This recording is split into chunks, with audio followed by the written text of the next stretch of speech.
অন্তর্বর্তী সরকার থাকাকালীনই শহীদ শরীফ ওসমান হাদির হত্যাকারীদের বিচার সম্পন্ন করা হবে বলে আশ্বাস দিয়েছেন পরিবেশ, বন ও জলবায়ু পরিবর্তন মন্ত্রণালয়ের উপদেষ্টা সৈয়দা রিজওয়ানা হাসান।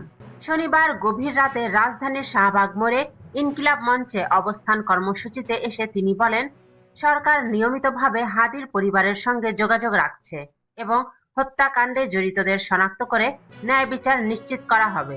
তিনি বলেন, শহীদ হাদির মৃত্যু ছিল অত্যন্ত হৃদয় বিদারক, যার জানাজায় 12 থেকে 15 লাখ মানুষ অংশ নিয়েছেন। তার হত্যার বিচার করা রাষ্ট্রের দায়িত্ব। ব্যক্তিগতভাবেও তিনি হাদিকে ভাইয়ের মতো মনে করতেন।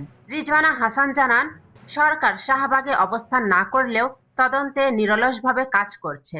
তদন্তের স্বার্থে কিছু তথ্য আপাতত প্রকাশ করা সম্ভব নয়। প্রয়োজনীয় পরীক্ষা নিরীক্ষা শেষে শক্ত ও ত্রুটিমুক্ত চার্জশিট দাখিল করা হবে।